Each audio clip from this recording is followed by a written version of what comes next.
we're trying to solve problems. We're not trying to sell people stuff. We're trying to solve problems. And if we can solve the problem, that's just going to elevate your sales. Welcome to the Onsite podcast. We chat with contractors, educators, industry professionals about the good, the bad, the ugly, and everything in between. So without further ado, let's fucking get into it. All right, what's up? We are back at episode number 17. We got a cool little intro, and today we've got a good friend of mine, one of the contractors in the community, Joe Tenorio. What a fucking name. That's a badass name. Joe, so thankful for you to be here today with us. Tell us a little bit about who you are and where you're from. My name is Joe Tenorio, as Brandon already pointed out, and I hail from the good old area of Northern Idaho. I'm kind of based outside of Coeur d'Alene, Idaho. For those of you that don't know, it's kind of way up north. We're about 100 miles from the Canadian border, just outside of Spokane, Washington, as well. So yeah, that's where I'm at. Not far from Local. us. How far away are No, you? I think I'm about 7 hours Not away from bad, you. not bad. Well, Joe, I really appreciate you being on the show today. So your company name is Northwest Home Repairs? Northwest Home Repair Cool. And Services, what do, yeah. what do you guys specialize in? Well, when I first started the business, we have a really bad problem kind of here. I think it's kind of nationwide, but it's a really bad problem that people in the area have had with trying to find a contractor that would be willing to take on some of the smaller jobs. I don't really like to say like handyman jobs because I don't really think of myself as a handyman. I think of myself as a contractor first and foremost. But there for the longest time, I was just a single man show willing to take on those smaller jobs to, more service work based and, see if I can stack up, two, three jobs in a day and get in and help people with their smaller projects that they just couldn't get a contractor to come out and even take a look at it, I mean, like, those small so. jobs are where everything starts. Like I try to tell everyone, I love what you're doing, by the way. I'm a huge fan. And, if you want to go follow Joe on Instagram, Joe, what is this? Sorry, just to help the listeners, if they're listening and they want to kind of give you a quick follow, what is your Instagram handle? The NW dot home repairs over at There we Instagram. go. And then from Instagram, everything's linked up with Facebook. Website's linked up there. So that's the main point of contact is Instagram. That's kind of what I really base everything off of. And you can kind of find all the contact details, going from there. Cool. Well, hey, the reason I wanted to talk about that is because Joe has some incredible content that he's producing, and I know he's super busy with all the things. So he does a lot himself. Joe's a smaller contractor. He's got one or two helpers, and he subs out some stuff, but he takes care of a lot of this stuff internally. And so if you go give him a follow, you'll check out his work. He's definitely talented. The other day he was talking about in the community about how he blended the texture in a ceiling really quick for a client that came down and they were shocked. So high quality work for sure and high expectations. And I really like that because that is what separates contractors. But what I want to talk about is the fact that you're taking on these smaller projects and how this is actually most of the areas that most contractors avoid. Some of the best projects that I got when I was in the industry was when a client would call because their high profile contractor was too fucking busy to help them hang a picture or adjust a door. And it's those small projects that actually lead into the bigger opportunities. Is there ever a point specifically, and maybe you haven't experienced it yet, but it will happen, I promise you. Is there a point right now that you can relate back to where a small job that you took on connected to a larger opportunity with that client? Is there anything that you can relate back to that has happened? Oh yeah, that's actually happened more times than I can count. If I'm being honest, I've had people call me up and just say, "Hey, I'm looking just to have like one or two accent walls painted inside of my house. Nothing too big or too crazy. Is this something that you do?" Yeah, of course. And you get out there, and it's sometimes some of those smaller jobs that you're willing to take on that you get out there and for one, you show up when you say you're going to show up. For two, you give professional estimates and professional conversations with those clients about expectations and what to expect from not only this project, but also what to expect from dealing with a company like the company that I run. Yeah. And before you know it, two little accent walls turns into, hey, can you come down into our basement and take a look? Because we have, like a little suite down there and we have a bunch of things wrong. And we want, 20 punch list items taken care of. No. And then the next thing you know, you're painting their house. And the next thing you know, you're building them a pergola out in the back. And, sometimes you'll get customers where they're just looking for the right fit. And sometimes it just starts with an accent wall, as crazy as it sounds, Like Like that's what I definitely shared one with you. experience that I had. What I shared with you last night, I don't know if you had a chance to watch that yet, but there was that gentleman on I Instagram did, that yeah, does that those act. Do you follow that guy? I did. I started following him, and the guy is talented for sure. I think Yeah, it the was a crazy part is that quality home repairs. yeah, Quality Home Repairs on Instagram, I think it was. We're giving him a free Yeah, shout out. Anyway, the crazy part was, so this guy on Instagram, he does these feature walls, right? Everybody wants these features walls, these TVs. And the cool thing is what Joe does is very similar to that in a different position. And I threw this at him. I was like, hey man, like this could be something you could really focus on. And he's already doing some of these feature walls, but when you specialize a little bit more and you talk about a little bit more specifically, you can get in front of more people. And the point that I want to make is that if you're a contractor out there and you're listening and a client calls you and they're like, hey, I want you to come do XYZ for me. And it's a small job. And you're like, we're too busy. That's a race to the bottom. Unfortunately, that's a race to the bottom. You can be a larger contractor and have a service division within your company to service these smaller projects to open the doors for the bigger opportunities. What Joe is doing is he's starting as a smaller contractor and he's slowly venturing into being a larger contractor, but it's going to be built off of this smaller service work that he originally started with, because that's where a lot of the best opportunities come. And I'm glad that you're focused on the client experience, communication, professionalism, because that's really what will differentiate you in the space. There is no fucking easy way of doing this. Okay. There's no fast way of making money in construction. It's deliver value for your clients, execute for your clients, and then you get paid. Okay, that's how it works. You have to take pride in the work that you're doing. And Joe, definitely based on the work that I've seen you produce, I know you take great pride. I want to talk about projects because the Onsite podcast is focused on, getting contractors on site. You recently just secured a project for a deck, I believe. Tell us a little bit about that process. And I think you beat out another contractor. If you could share any details about that, I would love to hear about it. yeah, man, this was a really cool conversation that I just had. So the contract. We're actually signing on the contract today. I've talked with the homeowner yesterday. We're getting the deposit check later on today as well. It's not like a huge deck or anything like that, but for me and one other employee that I have, it's a 450 square foot deck. We're going to be doing a full tear down and a rebuild. So this one's going to be full composite and aluminum railing to go along with it. It's technically going to be still like a single story deck, but one part of it is going to be, I would say it's kind of like somewhere in between, like, I don't know, 1.5 stories, because it's like 60 inches off the ground or something like that. So it's kind of like in a weird little spot, not high, but not low. But the story about the way that this whole project came to be was they reached out. They said, hey, like we're looking to have a deck done. And it was actually the son that contacted me. The son got in touch because he used to be a contractor himself. I think he's in welding and fabrication right now. But his mother is, I think she's 81. Mm, So she was having a reverse mortgage done on her house.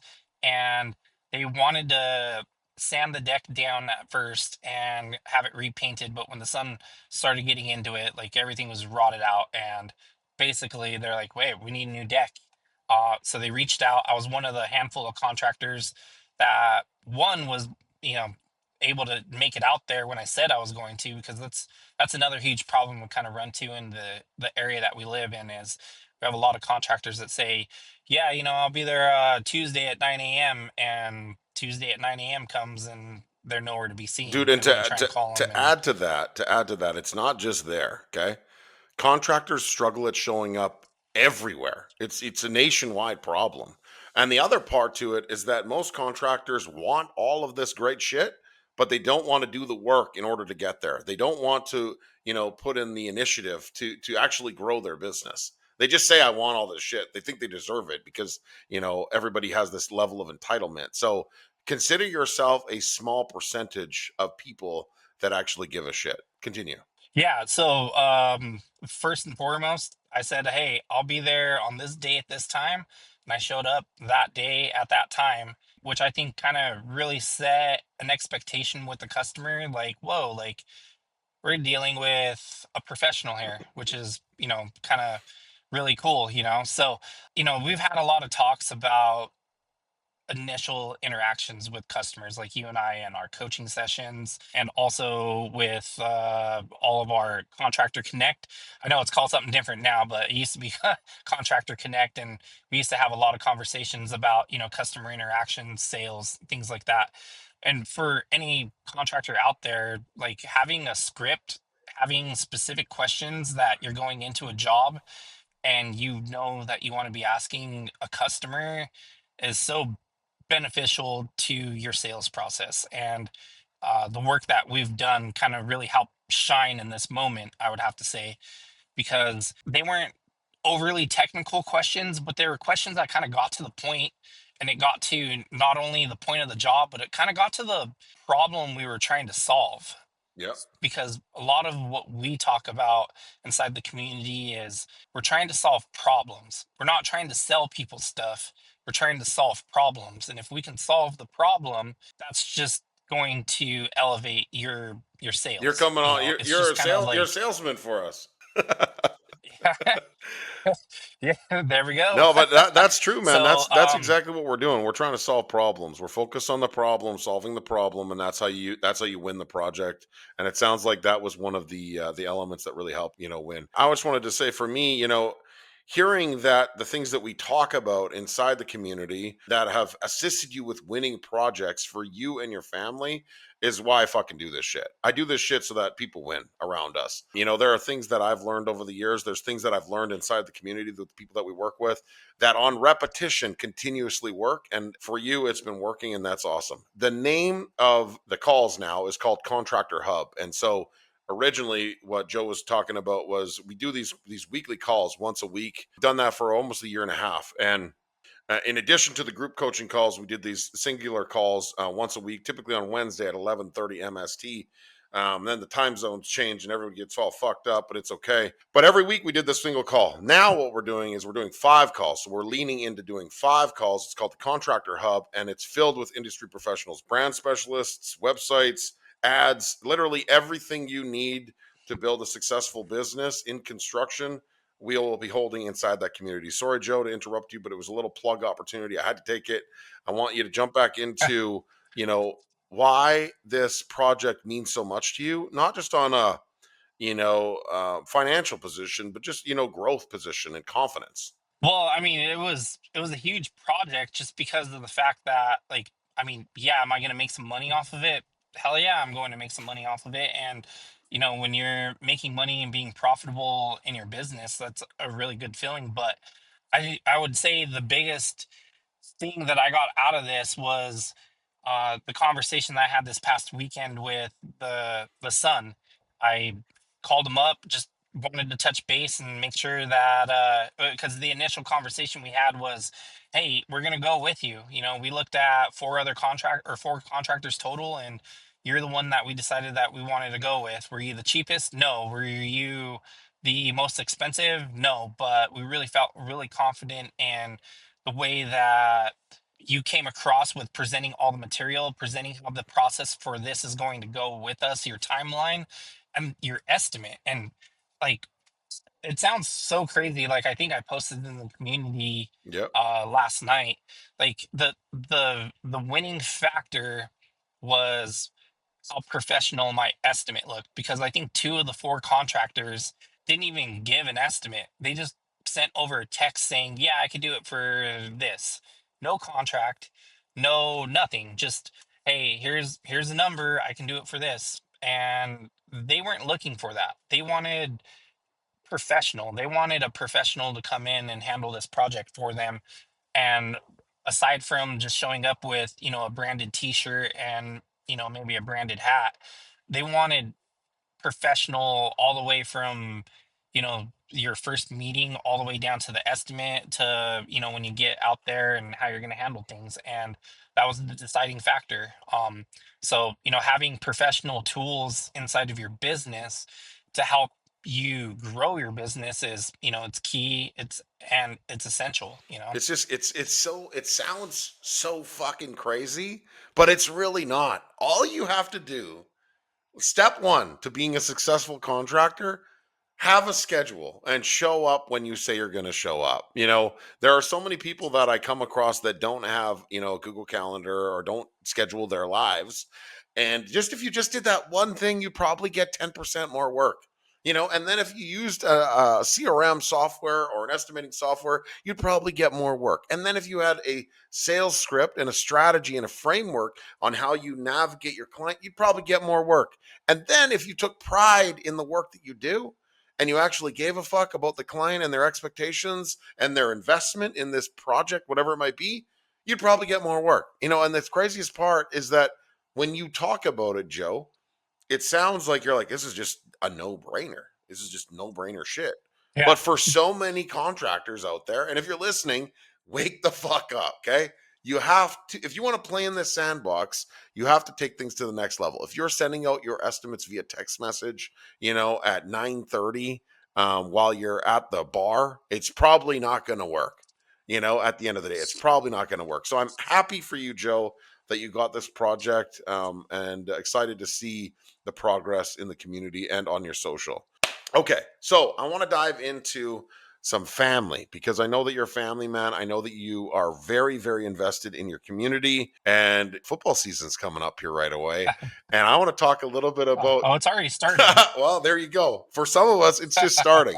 I mean, actually, it has been actually going for a little bit. But what I want to talk about is your involvement for football because I was raised by a single mother, and you don't know this. And I might get a little emotional because my mom just lost her brother. But I didn't have anybody to support me. And football was, my area to kind of just dig in, so to speak. I was a big kid. I was strong. I was athletic. I was fast. We didn't have a lot of money, but I had some talent, and fortunately I had a couple people along the way like yourself that really helped, coach and mentor me. I didn't have enough, otherwise I think I would have, played in the NFL like every other fucking kid does. But at the end of the day, what you're doing for kids in your community is absolutely incredible, and I just want to give you hats off to that. But I want to hear it from you because the humble people don't talk about the things that they're doing, but now you're going to be forced to talk just a little bit about it because I think it's a great story and I want you to share it. So tell us about your coaching experience in your hometown. Yeah, so I'll be straight up and honest. Like, it hasn't been like a long coaching experience that I've had. This is my second year that I've been coaching youth football. And I started with a sixth grade team last year. And it was kind of actually a pretty interesting story because I was a first year coach. And when I met with the director for the youth football program in the town that I live in, which is Post Falls, Idaho, I told him, "Hey, like, I know a lot about football. I think I could be a pretty good coach in your program, but I want to be paired up with someone that has maybe a little bit more experience than me because like I'm not trying to be like a head coach. I'm not trying to like run the ship right out the gate. Like I have enough hubris in me to say like I'm not ready for that." And he told me, "Yeah, that's cool. We'll try and set you up best that we can." And then I got paired up with a rookie head coach. So it didn't work out the way that I thought it was going to, but we But had two it other worked. dads on the team. It probably worked out the way it needed to work out, right, Joe? You know what I mean? Like everything happens for a reason. It did. And the other thing I So want to expand on is the fact that you just said you haven't been a coach for a long time. And that's what's really important about this story. Joe hasn't been coaching for a long time. He jumped into it, and what he's about to tell you is just fucking amazing. So continue, Joe. I got paired up with another rookie head coach, and then we had two other dads that had never coached before also joined the team.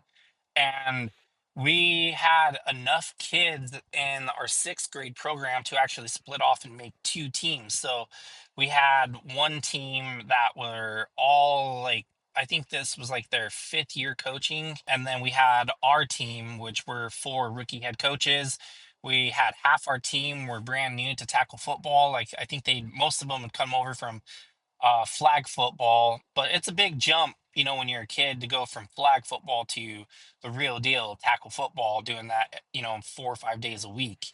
So we definitely had a little bit of a learning curve with our kids, but by the time that we ended our season, I think we ended 4-4. We were pretty competitive all season long, and then the other team, they ended up with I think a 1-7 record. It was kind of a bad season for them, and they had a lot of problems going on over there.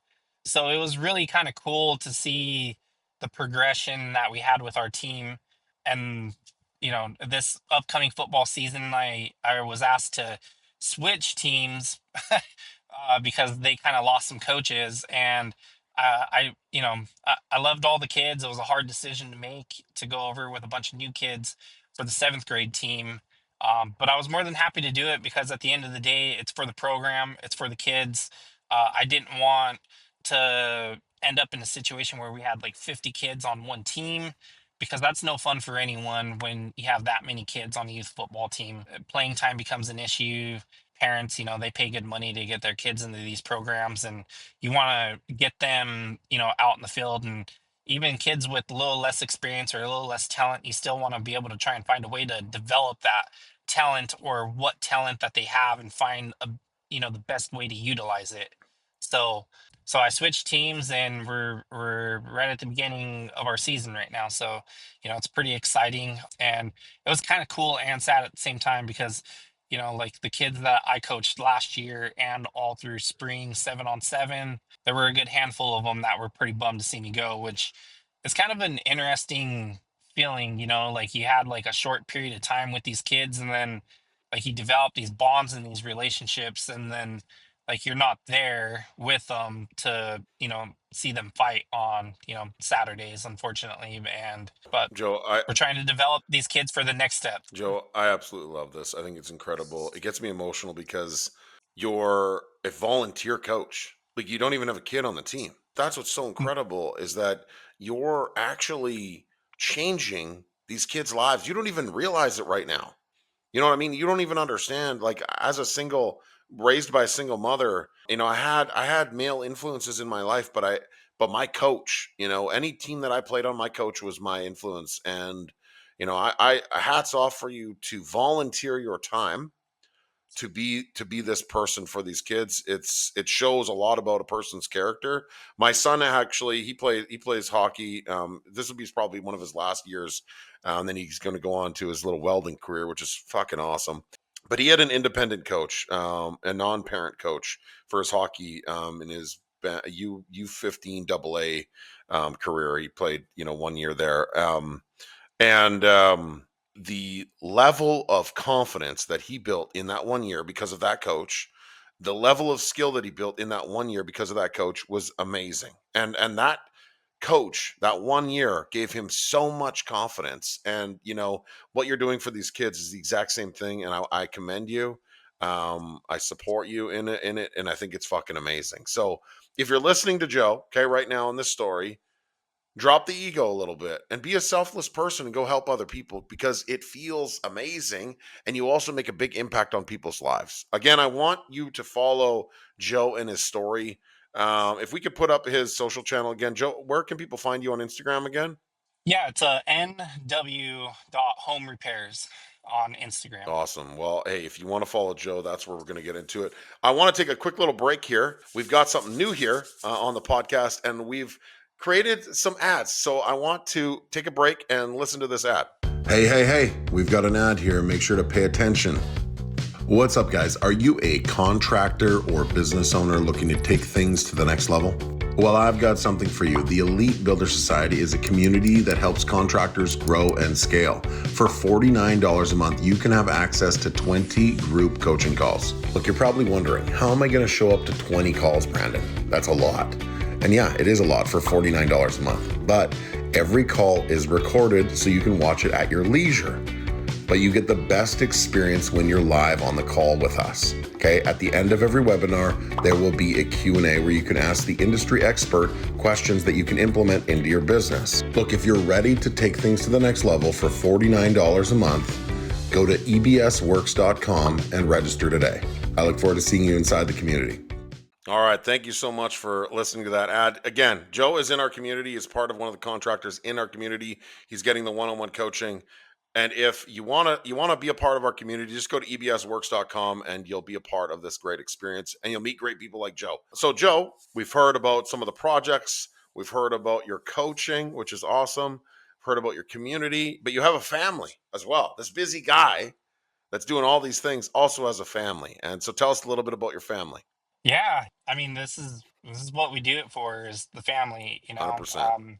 So I have obviously it all starts with my wife. I have a beautiful, amazing, loving wife that is kind of always there for me.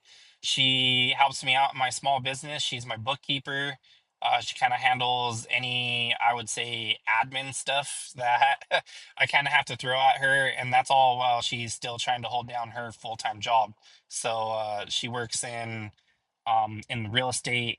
She kind of works more on like the processing side, closing loans and things like that. So, and that's one thing that we've been trying to, get ourselves into, is, buying and flipping property and things like that. And so her knowledge and expertise and the real estate, I think, was really going to help us out here in the future, which I'm really excited for. Plus, my father-in-law is a realtor here in the area too, so Awesome. that kind of helps us out as well. Awesome. And you got some kids? Yeah, three kids. The oldest is 16. She's just getting ready to start her junior year. She is one of the big pride and joys in our family. She's a pretty driven individual. She kind of already knows what she wants to do in life, which I think is like the coolest thing in the world for someone that's 16 going on 17, because when I was 16 or 17, I had no idea what I wanted to do with my life. If you told me I was going to end up in construction owning my own business, like, I would have laughed at you. There's no way that this was ever on my radar. But she kind of already knows what she wants to do. She wants to be a forensic scientist, Shit. like doing like murder No cases and way. things like that. Yeah, dude, she already had, so she's working on her, trying to have her associate's degree by the time she graduates high school. Wow, that's Yeah, fucking cool, man. That's cool. yeah. I'm hooked on two shows on Netflix. The Rookie, which the new season's coming out, and then the other one is SWAT. So for sure she'll be Oh, doing nice. for sure she'll be doing both those things. That shit scares the shit out of me. Yeah, Not my kind of thing, but good on her for being 16, and my son, he's 17, and so I can really relate to that comment about being that young and knowing what you want and being that specific, with yeah. understanding what you want. It has to carry a certain level of just high IQ. She's got a high IQ, and that's awesome, man. Congratulations. And Oh, yeah. you got two more kids. Yeah, yeah, two more kids. The next one is my middle-aged Hmm. daughter. She is currently 7 years old. She's getting ready to start second grade. She is a chip off the old block, just like her dad. It's kind of funny because I'm kind of a stubborn individual, and when I have to deal with her stubbornness, I always shake my head like, ugh, man, I hate arguing with myself. Because she likes to argue. And yeah, but she's just a great kid. I mean, she's super crazy smart. She reads at an extremely high level. She knows math and numbers at an extremely high level for her age. And she's sharp, man. Like, you can't get anything over her. Like, she catches on to things quick. So you kind of really have to watch what you're doing around her, because she'll pick up on things really fast. And then my youngest is my boy. His name's Griffin, and he's 4. So he's just getting ready to start preschool here in a couple of weeks, or actually next week. Yeah, next week he'll be starting That's preschool. So awesome, man. that's gonna be quite the experience right there. For sure. So my wife and I are pretty much preparing to be sick for the next handful of months with all the kids going back to school and the youngest starting preschool. That's awesome, man. Dude, so two girls and a boy.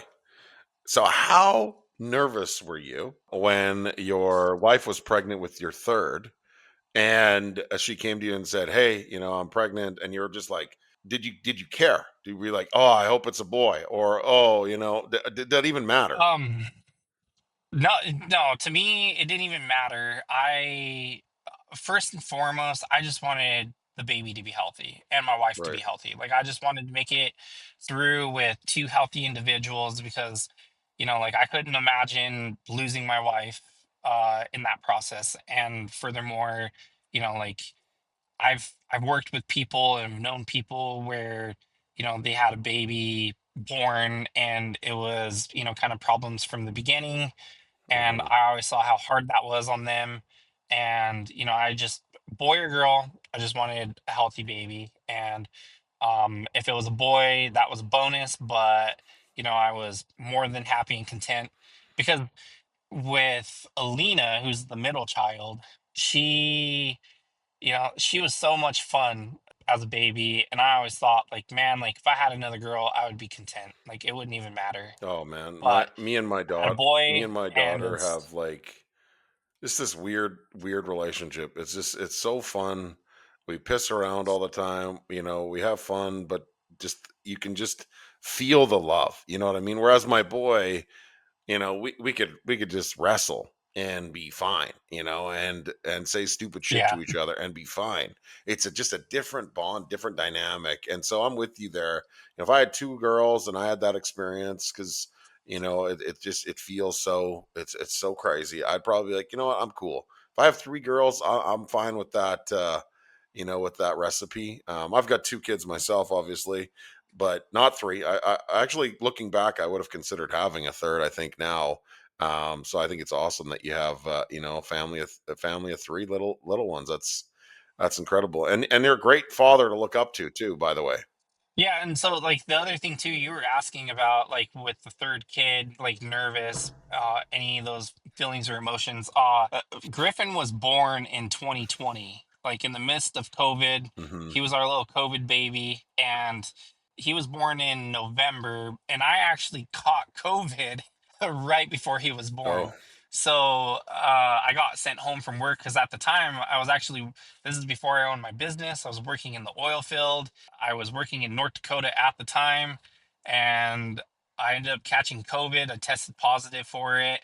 I had to be sent home. I only had like a week of work left to do, and I think our policy at the time was like, hey, if you catch COVID, you have to go in quarantine for a week or 2 weeks or something like that. So my rotation was pretty much done, and they're like, all right, well, go home and be better. And my wife's getting ready to go into labor. So I think when I came home, I was texting my wife and I felt fine, except for I kind of lost my voice a little bit. So, Hmm. like, I couldn't really talk when I caught COVID that time. And she was just texting me. I'm like driving through Montana on my way back to Idaho. She's like, I love you, but do you think you could go stay at a hotel for a couple of days until you're good? Like, yeah, yeah, I can do that. That's totally fair. She's like, I just don't want to catch COVID before we have to go into the hospital. I was like, yeah, nope, I get it. Totally fair. So it was pretty interesting. I was all good and everything by the time that she went into labor about like 2 weeks later. So yeah, but that was a little stressful. I think that was like the biggest concern that we had because everything else was looking really good. Baby was looking good and healthy. My wife was feeling really good. She wasn't sick or anything, and I quarantined for like a week, and then after a couple of tests of being negative, she allowed me back in the That's house. awesome, man. Well, your family is lucky to have you. You're a great guy. I love working with you. You're super coachable, and I think that's where a lot of the success is coming from because you're open to learning. And the other part to this is, being a coachable person for me, and also being also being a person who's coaching other young kids and being a father to this family. You're a busy guy, and so hats off. I really I'm thankful that we get the opportunity to work for together, and that you trust me, with your business and with your growth. What's up, guys? I hope you're enjoying this episode of the Onsite podcast. So here's the deal: we want to grow this show, and we need your help. It's simple: pay the tax, share the show. That's it. Let's get back into it. So tell me a little bit about, where your business is going, some of the things that you'd like to see over the next, 12 months. And just tell us a little bit about, where you're looking ahead with your business. Yeah, so man, that was a great question, and I have a lot of I feel like I have a lot I could expand on that. I think where I want to start is I know when we talk, you always kind of allude to how many people are just like they're waffling back and forth whether they want to be doing this coaching or not.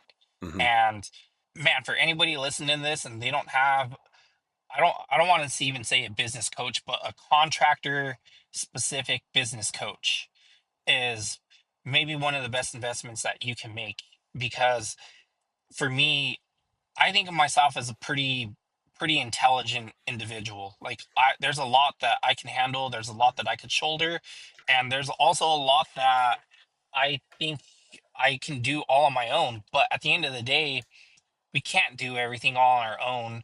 Like you would just be up till 1 o'clock in the morning every single night. And like I've had a lot of nights like that where I was up researching, like best ways to do like Google ads and how to do SEO and how to best keep my books up to date and like how to be structuring my invoices or how to be doing sales and like how my customer interactions are supposed to go. Like you will just burn yourself out so quickly and so fast trying to do all that stuff on your own, as opposed to just getting a business coach and having that one-on-one time with them throughout the week and just being able to kind of like fine tune and hone what specific skill set you want to learn for either that week or just over a period of time. So I think I joined 5 months ago inside the Hmm. community. And I think one of our initial conversations we had was he would ask me like where my business is at and where I want to go with it. And I think the first thing I told you was like I want to break $100,000 a year in sales, and like the bar was set pretty low for me because like I do really good in the summer, but where I really fail is in the winter. And I think one of our first conversations, you're like, your bar set too low. Like, let's raise the bar. Let's see if we can get higher. I think you can do 200,000.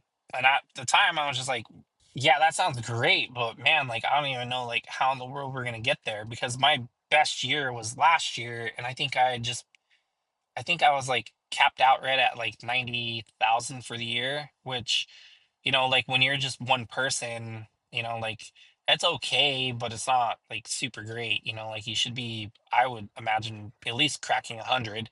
So through all the coaching that we've done, a lot of the marketing, the way to structure conversations with customers, vetting customers, and working on honing your sales process. I think by the time I hit the end of June, so the end of second quarter, I was already at 90,000 for the year, and I think we're going to be pretty darn close to hopefully that $200,000 mark, which I never even thought when we first started talking that would even be a possibility. But That's um, awesome, man. That's here we are, That's awesome. you And know, I and still think your I, bar is set too I, low. So I mean, it's fine. We'll hit that 200K, but next year we're going for a milli. We're going for a milli. I think you're more than capable of managing that. Just with what I've seen you be, with what you're capable of doing. $1 million in sales is pretty easy, if I'm being completely honest. And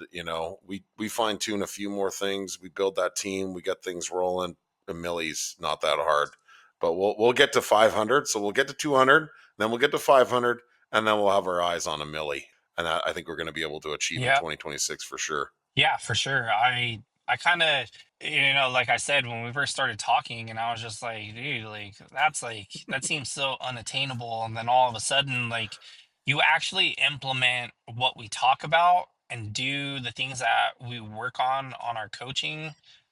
And before you know it, you're already there, or you're pretty damn near there. I mean, like, there's other jobs lined up in the pipeline for me that, like, some of them are small, but like we've talked about already, like, those small jobs turn into more jobs with those customers just because of the fact that you're willing to show up and take them on, because a lot of the times it just kind of sometimes they just want to start with a small thing, and if you knock it out of the park and kind of really blow expectations away, it's like, well, damn, like, if he could just handle this as quickly as he did and as professional as he did, like, all right, like, I got this for you, or I got Yeah, this for you, and I got this for you. yeah, no, And then you're the next thing you know, their neighbors are like, "Hey, who's this guy you're always bringing over to do stuff for you? Because we need some stuff done." And then the person across the street is asking them, and then their friends are asking, "Hey, do you know like a contractor that could take care of it?" "Oh yeah, we know a guy.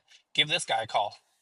and the cool part is that you're recognizing that these are just pillars of organic growth. We are literally just getting started, and the organic growth, when you're building a business like you are, Joe, when you're building a business, the first thing you want to do is master organic. You want to master word of mouth. You want to master those organic referrals, and then once you've mastered that, the next pillar to bring on is an ad strategy, and that's not immediate for us, but it's around the corner. And as soon as you turn on the ad strategy, it's literally just a valve that you can turn up or down. If you want more work, you turn the valve up. You want less work, you turn the valve down.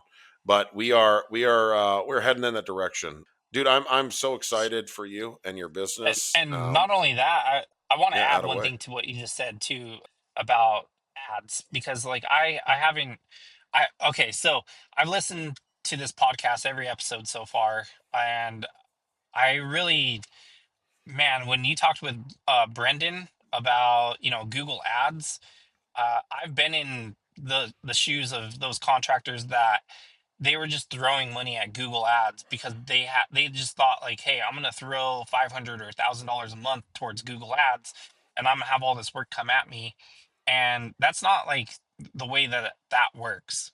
No. You're just throwing money away if you don't know what you're doing or how to set things up. And I think a lot of contractors always struggle with lead generation. That was always kind of one of my problems. Like, the work quality is there, the reviews are there, but trying to consistently feed leads is kind of one of the big problems that the majority of contractors run into.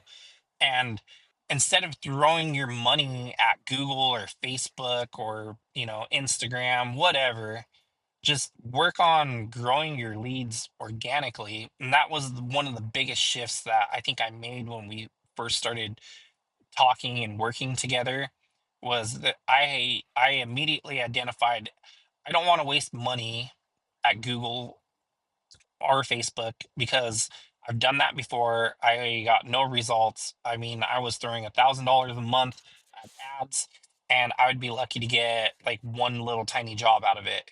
And once I started making the switch from doing, like paid ads to actually just trying to grow my business organically, make connections with other business owners in the area, that's been the biggest game changer, because that costs no money. It's all ROI. I mean, you might have a little bit of time invested, and yeah, time counts for something, but I'm not wasting $1,000 a month on something that I'm getting nothing in Well, and return. and so I want to touch on that because it's not that you would be wasting money on ads. Okay, ads work; they do work.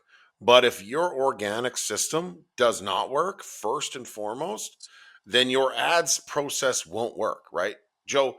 Probably what was happening when you were spending that $1,000 on ads is that any leads that came across, you lost before you even heard from them, because you didn't have a process to manage that client. Most people, what they do is they spend money on ads, and let's just say hypothetically that 100 people looked at you out of that $1,000 that you invested. If out of the 100 people that look at you come across your website or your social profiles, your Google page, and they notice that you're just basic or you're not great, they're not going to buy in and make that next connection, which is booking a call or having a conversation with you. So 50% of those people are just gone because you don't have that front end validating, supporting evidence that you're the right contractor. The next part is that when you have a sales process, when you show up, when you schedule things, that's the next part, right? Most people lose leads before they get them. So when you spend $1,000 on opportunities and you get 100, I would say that, let's just say hypothetically, that 20% of those 100 leads are on avatar clients that you could actually work with. What I want you to have as a skill is the ability to close at a higher level, those 20% of those leads that come through that are on avatar. And what was happening before is you didn't have those processes in place to help you close that. So moving into 2026, we're going to help you refine even more your organic process, right? And then we're going to activate this sales process that includes ads, because you are going to come back on the ad strain and you're going to see the difference. And you're going to be like, holy shit. You mean I could literally spend $1,000 for X amount of leads? I'm going to double it. I'm going to triple it. I'm going to quadruple it. And that's what the process looks like. As soon as you can close more consistently, more accurately, more methodically, then making that investment into Google, mostly into Google. Meta is a little different. People aren't searching for your service on Meta, they're searching for your service on Google. And so when you have this sales Yeah. process that we're helping you build locked in, that million's just literally around the corner, and it's going to feel like it was so fucking easy. Yeah, yeah, for sure. And there was one thing I was just going to say is you're 100% right with everything that you just said. One other thing I want to add to that is when you just like you just hear that you need to run Google ads if you want to get more leads, and you don't have like the training and the knowledge of how Google actually works. That's another or added layer of just like kind of throwing your money away because you're dabbling in something that is super technical. They're just going to take your money because you don't know the best way to maneuver around. And I think that's one of the great things about the community. There's so many other coaches that are specialized for things like people like Brendan Rodos that he worked for Google. Yeah. He knows the best way to bring down, your average cost per click.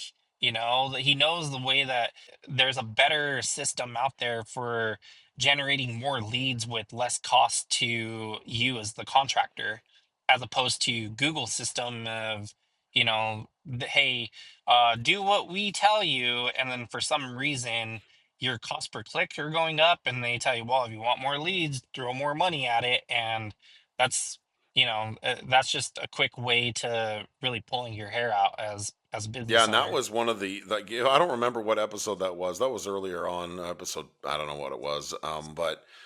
But Brendan, yeah, is one of the educators in our community. He's one of the service providers for the contractors that we work with, and he used to work for Google. Okay, and the craziest part is when a client came to Google and said, "Hey, we want more leads." You know what Google says? Spend more money. You know what Brendan said? No, don't spend more money. Optimize your process so that you can be more efficient. And Google's like, "No, spend more money." And so that's where he ultimately left and went on his own. And now he's working with I would say almost 70% of the contractors in our community that are running Google ads are running Google ads with him. And I think he's currently managing I think it's $9 million ad spend. $9 million is his client ad spend. That's direct to Google.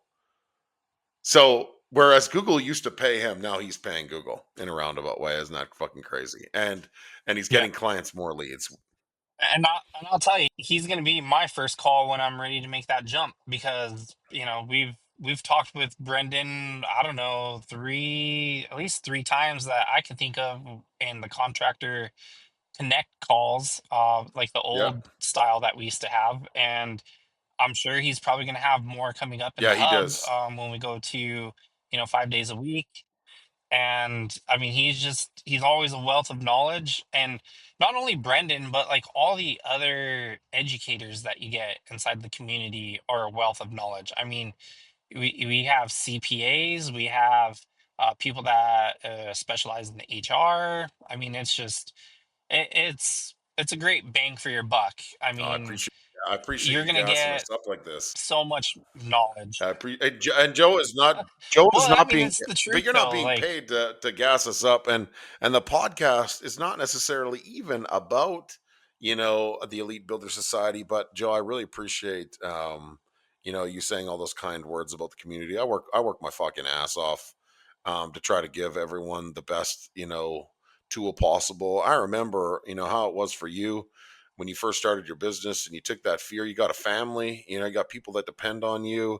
You go into business, you start it sounds all glamorous, and then you fucking wake up one day and you're like, holy shit, what do I do next?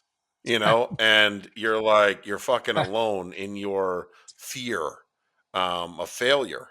And as men, there are women in this industry too, but as men specifically, we are providers. And when you feel like you can't provide because you don't know, it is the biggest ego dropper on planet Earth. And the next thing that you need to do is find yourself a coach. It's something that I didn't have. Okay. I had a bunch of mentors in my life along the way. I had a bunch of mentors. But I didn't have a coach. I never did. I had mentors which represented coaches. And so, Joe, hats off to you for taking the risk and jumping into this with us. I really, really appreciate that. I really appreciate all your kind words. I really appreciate this conversation. This might be one of my favorite fucking episodes. I'm not going to lie. This might be one of my favorite episodes. So we are on episode number 17. And Joe, I'm just going to wrap this up. We don't get paid to do this shit. Okay. We don't have any sponsors. That ad that you heard earlier, that was me paying for that ad to be on my own podcast. So we don't get paid. So the only way we can grow this is if you share the show. Okay. You'll find it on YouTube, Instagram, Apple, Spotify. I think it's on Amazon as well. So if you want and you appreciate what we're talking about, please just share the show. Okay. Share it with your friends, share it with your people, your coworkers, anyone. And if you want to be a part of the community, the thing that we talked about for $49 a month, go to ebsworks.com. Okay, $49 a month, ebsworks.com. Joe, this is a great episode. I really appreciate your time today. Thank you so, so much. And I know you're a busy guy. I know you got to get back to work. So all the best. thank you, man. It's been an absolute pleasure, and looking forward to our next phone call. Hell yeah, brother. Let's get after it. All right, that is all for today. Make sure to tune in to episode 18 next week. All right, that concludes this episode of the Onsite Podcast. Remember, if you enjoyed this episode, please pay the tax, share the show. Guys, if you want to be a part of the Elite Builder Society, all you got to do is pay $49 a month. That's it. $49 a month. You get 20 group coaching calls every month. Okay? Go to ebsworks.com and register today. If you enjoyed the show, please pay the tax and share the show.